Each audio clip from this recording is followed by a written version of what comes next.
Víctor Hugo Arteaga, dije yo al principio, al presentarte, que tú eres un periodista no veracruzano, por cierto, aunque has radicado en Veracruz muchos años, que has tenido una biografía difícil, tormentosa, diría yo, en términos periodísticos, y me explico.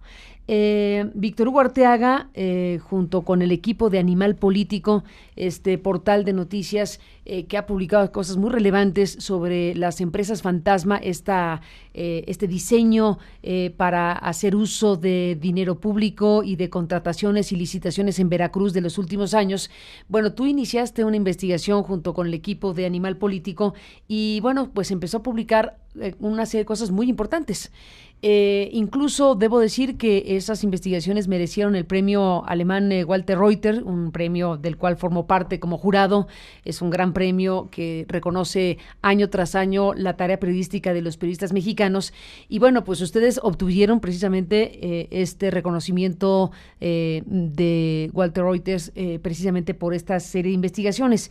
Pero hubo un momento, y yo te pido que nos cuentes, porque ya que estás aquí, ni modo que no te pregunte, claro. Hubo un momento, Víctor Hugo, en donde al publicar Animal Político, algo de alto voltaje informativo y periodístico, tú saliste a deslindarte de la investigación. Diste algunas entrevistas, hiciste público tu deslinde, pusiste en duda la calidad de esa investigación periodística, tú mismo como firmante de esa información, desconociste lo que se estaba publicando y todo el mundo estaba en el desconcierto total. Después vino la explicación y tú lo has contado en diferentes circuitos y creo que esta mañana es importante volver a hablar del tema porque estás ahora en tu calidad de periodista independiente publicando estas informaciones que compartimos esta mañana, pero vienes con este momento de tu biografía que retrata precisamente el tipo de situaciones que un periodista en Veracruz pudo haber vivido como tú. ¿Qué sucedió? Cuéntanos la historia. Te hago rápido un contexto. Desde que yo llegué en 2008 a Veracruz a trabajar en medios, me cortaron... ¿Cuál es de Hermosillo? Yo soy sonorense, sí. Uh-huh. Y, ¿Llegaste a Veracruz? Pero llegué a Veracruz, invitado por una cadena, Avan Radio, Avan Noticias, específicamente Carlos Ferrer Centeno. Hacemos una reestructuración de los noticieros, porque eran súper oficialistas, se querían ya salir de esa línea, y me empiezan a cortar la cabeza. Ahí a los 6, 8 meses de trabajar por ahí, el director de comunicación social le pide al dueño del periódico, de la radio, del grupo, que pues, prescinda de mis servicios, y prescindió. ¿Prescindió? Sí, ¿no? Y... dijo que la línea editorial estaba muy bien, venía un trabajo bien hecho, pero pues que no le convenía al gobierno en ese momento la línea que estaba, así es, ¿no? Que le convenía más sostener un convenio económico con el gobierno. Después pasó a otro grupo y el día de la elección del 2010, cuando gana Javier Duarte a Miguel Ángel Yunes, al aire me corren los dueños de otro grupo de estación por instrucciones de la que después fue vocera de Javier Duarte Ochoa y que hoy está presa, ¿no? Gina Domínguez. Gina Domínguez, ¿no? ¿Al aire te corren? Sí.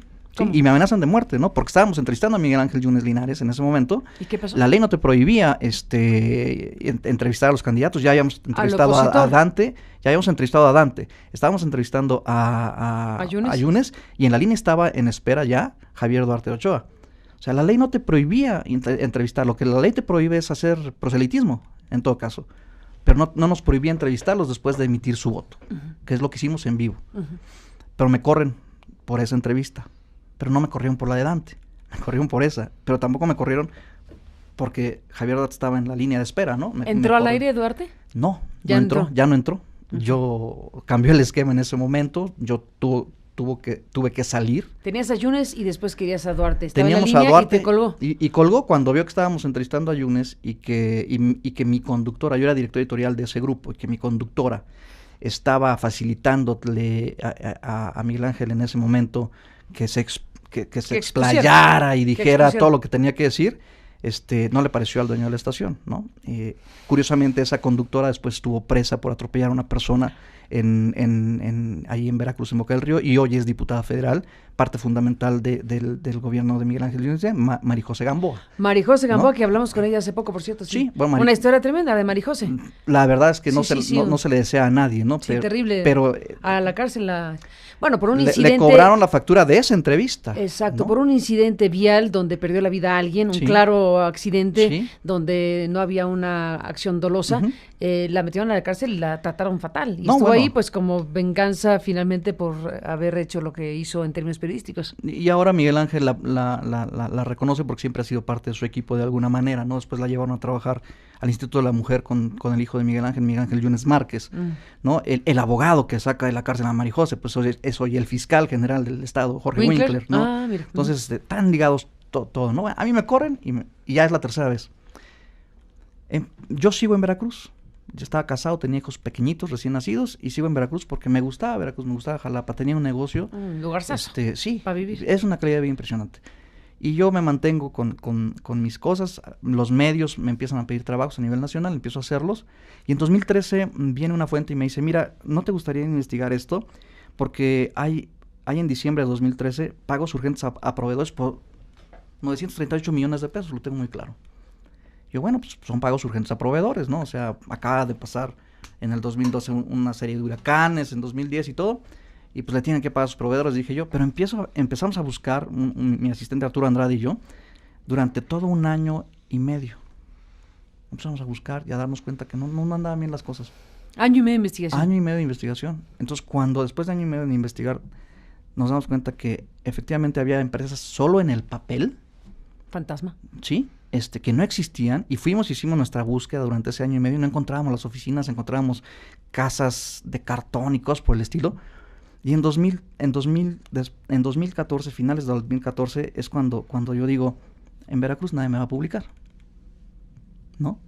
Yo conocí a Daniel Moreno del Reforma, donde trabajamos juntos en 1997 hasta el año 2000. Conozco la calidad de Daniel Moreno en cuanto al método periodístico que usa, que es muy exigente. Y yo decido venir a Animal Político, porque además yo era corresponsal de Animal Político. Entonces vengo y le pongo sobre la mesa a Daniel el trabajo, ¿no? Daniel no creyó en su momento sobre este trabajo, aunque le agradezco que lo haya tomado en cuenta. Y puso a acompañarme a Arturo Ángel, un muchacho muy talentoso, tremendamente buen reportero y obsesivo del trabajo. Lo conozco y lo admiro mucho. Y cuando Arturo junto conmigo empieza a ver, me dice, es que esto, efectivamente, él empieza a confirmar. Tardamos un año en confirmar lo que nosotros ya habíamos descubierto. Va confirmando lo que tú te diste cuenta. Que nosotros hicimos, efectivamente, ¿no? Yo, en diciembre de 2015, acepto una invitación para trabajar con un funcionario público a nivel federal, y en ese momento me despego, ¿no?, de la investigación. Porque además yo venía viendo cosas de verdad que no podíamos comprobar porque no estaban, ¿no? Pero me concentro en mi actividad. Carmen, yo me equivoqué en haberle dado poder a esta gente de amenazarme. Sí me equivoqué y lo tengo que reconocer públicamente. Yo había visto hasta ese momento morir 17 colegas en Veracruz. 17 periodistas muertos en Veracruz, que habían puesto sus denuncias, ante la Fiscalía y ante la Comisión de Protección a Periodistas en Veracruz, y todos sistemáticamente murieron o los ejecutaron y siguen ejecutándolos. Yo no soy mártir, ¿no? Y yo tuve miedo. Yo tuve mucho miedo cuando una noche antes de que Daniel y Arturo salieran con Ciro Gómez Leiva para enfrentar al Contralor de Veracruz y al Secretario de Finanzas. Ya publicada la investigación en Animal Político, sí. Iban a salir con Ciro y efectivamente estaba esa escena. Una noche antes. Una noche antes, ¿qué sucede? A mí me amenazan y me dicen muy claramente. ¿Tú firmabas la nota en ese momento? Sí, y es otra cosa que siempre voy a decir. O sea, así como acepto que me equivoqué, también soy firme con mi posición, en el sentido de que tú conoces a Omar Sánchez de Tagle, un gran periodista también, que yo admiro mucho. Omar me llama a las 6 de la tarde de un día antes de subir la nota. La iban a subir 12 horas después. Y Omar me dice que van a publicar la nota con mi nombre, ¿no? Y yo dije, sí, está bien, déjenme leerla. Claro. Tengo el derecho a leerla. Ya ¿Puedo editar? ¿Puedo editar algo? No. Yo, ¿cómo? No, pues le digo, entonces ¿me estás pidiendo permiso o me estás avisando que va viendo? No, te estoy avisando. Dije, ok. Y me cerré, ¿no? Porque no me dejaron leerla. Creo que tenía derecho a saber lo que se iba a publicar. Te digo, tenía yo 6 meses sin estar dentro del equipo, ya en la investigación, pero ya habíamos hecho el 85-90% del trabajo. Esos 6 meses ya nada más fueron de recibir las solicitudes de acceso a información que estuvimos haciendo junto con Arturo, y que básicamente él las ponía con su nombre en Veracruz, porque si lo hubiera puesto con el mío no le dan nada. Entonces, me piden una cita, me hablan por medio de un gran amigo, ¿no? Y me pide cita el Contralor de Veracruz. ¿Se publica la nota cómo entonces? Se publica la nota. Con el nombre, ¿no?, de Arturo, con el tuyo, con Arturo Ángel y Víctor Hugo Arteaga. Firman juntos la nota que se titula ¿cómo? ¿Te acuerdas? Desvía Duarte 645 millones de pesos a empresas fantasma. Que fue una investigación importantísima, una de las grandes detonadoras del asunto. Teníamos todo documentado, o sea, muy relevante. Yo quiero ser muy claro en eso. Y ese mismo día ya publicé la nota, al siguiente día se veían con Ciro Daniel Moreno, Arturo Ángel, para contar la nota y para enfrentar al secretario de Finanzas y al Contralor del Estado, ¿no? Entonces, bueno, vienen y me dicen que... ¿Quién te llama? Antes de que empezara la entrevista con Gómez Leiva, ¿quién te llama? Un día antes, a Ricardo García Guzmán, que era el Contralor General del Estado.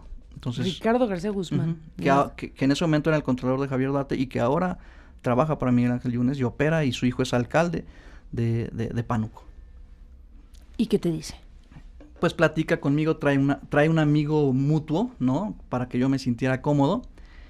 ¿Esto en Veracruz? No, en México. En México. ¿Te llaman y se ven? Sí, nos vemos. ¿La noche anterior? Sí, la noche anterior. Y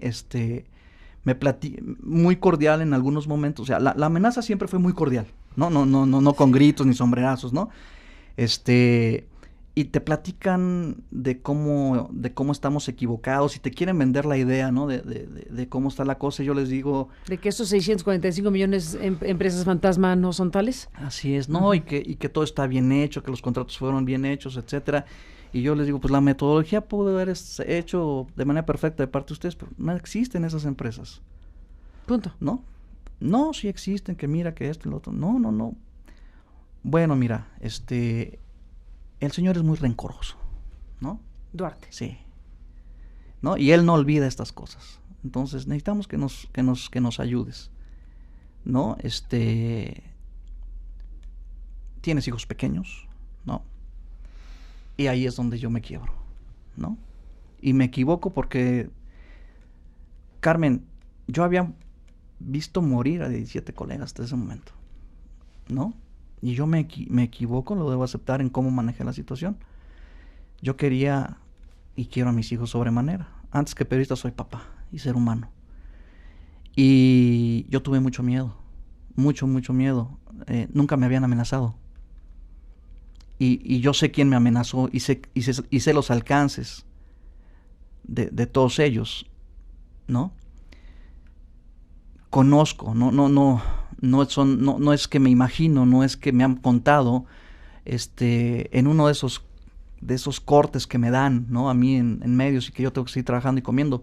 Trabajo para una institución que se llama el C4, el Centro de Control, Comando, Comunicaciones y Cómputo. Entonces conozco quiénes son muchos personajes del Estado y la manera violenta que tienden a resolver sus cosas. Entonces yo me espanto, ¿no? ¿Y qué te piden que hagas? Me piden que... Te deslindes. Que me deslinde. ¿Y eso es lo que haces? Entonces yo llamo a 3 amigos. ¿Cómo te lo piden? Así. Me piden que me salga... ¿Te lo dijo Ricardo? Sí, que me mueva, ¿no? Que ya no me meta, ¿no? Y que dentro de lo que pudiera hacer, los ayude. Carmen, yo no trato de ayudarlos en ningún momento. Así se ve. Yo estaba defendiéndome a mí y a mi familia.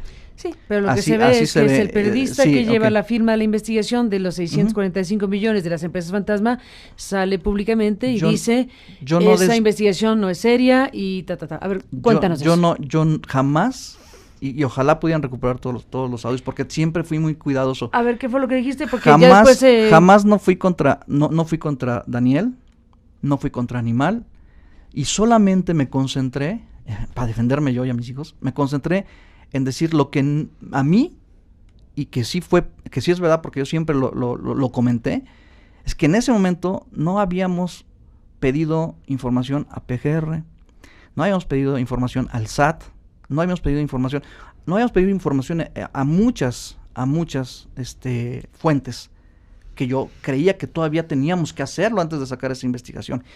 Y cuestiono, y lo voy a hacer siempre. Y lo hemos hablado muchas veces, Daniel y yo, a quien admiro mucho. Siempre estuvimos en comunicación en todo este proceso. Él sabía dónde estaba yo iba a dar yo las entrevistas. Daniel comprendió, no me juzgó, nunca estuvo de acuerdo, evidentemente, pero sabía que algo estaba pasando muy fuerte en mi vida. Hizo un pronunciamiento público a nivel político, hay que decirlo, en ese sentido, y eso queda registrado como parte de esta historia. Sí, exactamente. Pero también me regresan la firma cuando el día que Javier Duarte renuncia, yo estaba huyendo, literalmente. O sea, vivía en Hermosillo, en México, en Jalapa, donde menos pensaban que iba a estar yo. O sea, yo estaba brincando, ¿no? El día que renuncia Javier Duarte de Ochoa, ese día yo me siento liberado, de verdad. O sea, porque sabía que habíamos cumplido con el objetivo. Daniel y yo en este proceso fuimos hablando, fuimos sanando nuestras heridas. Y fuimos comprendiendo, él y yo, toda esta situación. ¿Me arrepiento? Sí, me arrepiento. Claro. ¿Me equivoqué? Sí, me equivoqué. ¿A quién denuncio? ¿A quién te amenazó? ¿Para qué? Para que como los otros 17, ¿no? Yo sigo caminando libre, gracias a Dios. ¿Temes por tu vida? No, yo ahora ya no. No, en su momento, en Veracruz, de verdad quisiera que lo comprendieran. Quienes no han sido amenazados por gente que ya ha ejecutado 17 periodistas, no saben de lo que estamos hablando. Ellos denunciaron, pidieron protección y no están. ¿Cuántos de los 17 asesinados presentaron una denuncia? La mitad. La mitad. En la Procuraduría de y ante la Comisión de Periodistas, de Atención a Periodistas también, ¿no? La mayoría de ellos. Entonces, lo que yo te puedo denuncias decir, que no sirvieron para nada porque los asesinaron. Y corresponsales de Proceso, ¿no? Fotógrafos de La Jornada. Estamos hablando de... Yo no quería que me pasara eso. O sea, quizá por eso, después de pensarlo durante todo este tiempo, es que ya no tengo miedo. Por eso vengo y hablo, y por eso digo la verdad. Esa es la verdad, ¿no?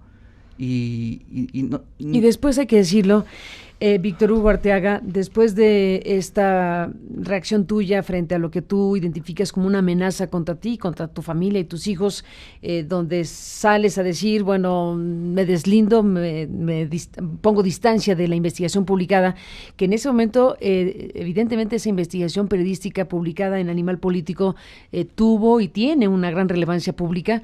No solo ganaron este premio Walter Oites por razones periodísticas, sino hubo y hay un impacto muy importante porque a partir de esas investigaciones, a partir de conocerse las entrañas del tipo de manejo desde el gobierno de Javier Duarte, es que vino, pues lo que vino, un tsunami enorme que si lo vemos ahora tiene al exgobernador de Veracruz en Guatemala detenido en procesos de extradición. Pero que hemos dio pautas en otros estados a que se hiciera lo mismo, que ya la gente no se conforme, ¿no? Sino que se actúe realmente contra los gobernadores que han hecho daño. Y la tarea de los periodistas y la investigación periodística, una herramienta poderosísima para una sociedad. Eso quedó demostrado. Lo hemos visto. Carmen, yo sí debo de reconocer que me equivoqué en la forma en cómo manejé las cosas. Lo acepto con la mayor humildad y con plena conciencia y con la mayor responsabilidad que esto implica. Me equivoqué. Dijiste que te equivocaste en dejarte amenazar. Es que eso es muy fuerte. Sí, o sea, te equivocaste al dejarte, pero si era una señal de amenaza clara, no se equivoca uno, es simplemente recibes una señal y actúas en consecuencia. Y las consecuencias de esa actuación no fueron las adecuadas. Yo no debía haber hecho lo que hice, lo acepto. O sea, yo no tengo ningún empacho con decir me equivoqué, y me equivoqué en las formas que vinieron después. Cuando el tiempo pasó, cuando reflexioné, cuando mis hijos estuvieron seguros, cuando la seguridad alrededor de mi familia, mía misma, estuvo ya donde yo quería, y en un proceso de reflexión, yo platiqué con Daniel, y yo acepto mi equivocación. Es de humanos. Perdón, si creen que un periodista tiene que ser mártir, yo no lo pienso. O sea, mis hijos comen de lo que yo gano. Para mí eso era mi prioridad. Soy una persona que tiene mucha fe, creo mucho en Dios, y sé que me cuida y que los ángeles están alrededor de mí, quiero creer eso, pero también sé que en ese momento era lo que tenía a la mano por hacer. No estaba pensando, no estaba razonando, estaba actuando por un instinto de conservación. Yo soy así de chiquito en términos de periodista, ¿no? En un estado que ya vemos qué hace con los periodistas. Y yo se lo dije a Daniel, el día que me comenta Daniel, yo estaba en Hermosillo, que... Daniel Moreno, director de Animal Político. Daniel Moreno. Para ubicar a la gente que está. A quien respeto y quiero mucho, de veras, me invita, porque iba a Animal Político a recibir el premio Walter Reuter, ¿no? Del que yo en la inscripción no estaba considerado porque se me había retirado la firma, ¿no? Pues después de lo que pasó. Sí, evidentemente. Era difícil poner tu firma. ¿Tú pediste que se retirara la firma? Así se entendió. Sí, así se entendió. Bueno, a ver, lo dijiste. Si venías a decir que te deslindabas de la investigación que se iba a publicar por lo que te dijeron, sí, pues sáquenme de ahí. Yo dije textualmente, entonces, agradezco el crédito, yo no lo pedí. Esa es mi frase que me mata, ¿no? Pero después me dice, no estás considerado en el premio Walter Reuter, pero eres parte de él, ¿no? Y quiero que estés allí. Quiero un proceso de resarcirnos, ¿no? Mutuamente, Animal y tú y yo, y lo hacemos, ¿no? Me pide una... Le digo, quiero explicar, ¿no? Y él me dice, adelante, ¿no? Me parece muy sano, ¿no? Y lo hago sin miedo, sin vergüenza. A veces nos da miedo decir, me equivoqué, ¿no? Como periodistas. Yo lo que me deja esta lección es que a mí no me da miedo decir que me equivoqué. Uh-huh. ¿No? Y se da la ceremonia de entrega del premio, efectivamente. ¿Tú estuviste allí? Pues sí, yo formo parte del jurado de este premio Walter Reuters. Vimos muchos trabajos espléndidos. Con enorme gusto digo que en México está haciendo una gran tarea periodística en los estados de la República Mexicana, y desde luego la investigación de Animal Político mereció lo que mereció, que fue el primer premio Walter Reuters, como lo dijimos. Confío al público también, y a ti que... No confío, comparto que dentro del jurado tuvimos una discusión muy fuerte bien, no era un pleito, era una discusión, un análisis del caso, precisamente por lo que sucedió contigo, porque al analizar el caso de esa investigación periodística se puso a consideración de los jurados, bueno, qué significaba que el periodista Víctor Hugo Arteaga se haya deslindado en su momento de la investigación, aunque después replanteó el asunto y explicó lo que ha sucedido, y lo que hicimos fue todavía refrendar más la necesidad de premiar ese trabajo de investigación, porque no solamente el trabajo por sí mismo tiene la calidad periodística más que suficiente, detonó una circunstancia enorme para el estado de Veracruz, esa investigación publicada por Animal Político. No solamente era eso, que ya era más que suficiente para tener el premio y el primer lugar, sino que además permitía contar y permitía asomarnos al tipo de situación que vivió un periodista, que en este caso eres tú, y que nos retrataba de cuerpo entero las dificultades enormes que tiene un periodista en un estado como Veracruz para hacer su trabajo. El levantamiento de información fue perfecto. Nos costó 3 años ese trabajo. Nos faltó, y sigo defendiendo ese punto, nos faltó antes de publicarlo haberle preguntado a todas las instancias, que después de publicarlo solitas empiezan a darte la información, porque se dieron cuenta que les vieron la cara, ¿no? Pero per se el trabajo fue quirúrgico, o sea, de verdad, No, un gran trabajo periodístico, indudablemente. ¿No? Y al reconocer ese trabajo también se puso luz de alguna manera a tu historia, Gracias. a la historia de Víctor Hugo Arteaga que nos has narrado, que nos estremece escuchar lo que nos dices, porque efectivamente tu retrato y tu pedazo de biografía en esta parte de la historia nos habla del tipo de situaciones que viven periodistas en el país y de por qué hay periodistas que probablemente en circunstancias como la tuya actuaron de forma distinta y pudo haberles costado la vida como les ha costado la vida a más de 100 en los últimos años. Ese es el gran tema hoy para la prensa mexicana. Y creo que las autoridades deben actuar ya. No puede ser la demagogia ya de la protección a los periodistas. Tú en carne propia has vivido una situación también muy fuerte. El tema del espionaje, el tema de la invasión a la privacidad a periodistas, pues, en otros países es condenado, y aquí es como que no pasa nada. O sea, bueno, vamos a ver, hay no, mucho movimiento al tema. Ya hay denuncias. Vamos a ver si México se da permiso de dar justicia. Se lo va a dar, se lo va a dar, porque esto no puede seguir sucediendo en un país. Bueno, depende de México, lo que le pase a México. De la gente, por eso yo digo, en una de mis tesis ahora es, la gente tiene que pensar en quién vota, porque esos representantes que por los que votaron en Veracruz durante 6 años le ayudaron a Javier Duarte a construir una burbuja financiera y una burbuja social que ahora es un impresionante. A este gobernador le ha tocado levantar realmente muertos, pero ya lo sabía cuando se inscribió en la carrera. No hay pretextos ni justificaciones. El gobernador sabía en lo que se metía y dijo, yo tengo la solución. Tenemos cifras muy fuertes que también hemos recolectado periodistas, que te hemos hecho llegar a ti también, donde en Veracruz, actualmente en el Veracruz de Yunes, no en el de Duarte, en este Veracruz, cada 4.5 horas ejecutan a una persona. El fin de semana pasada fue horrible.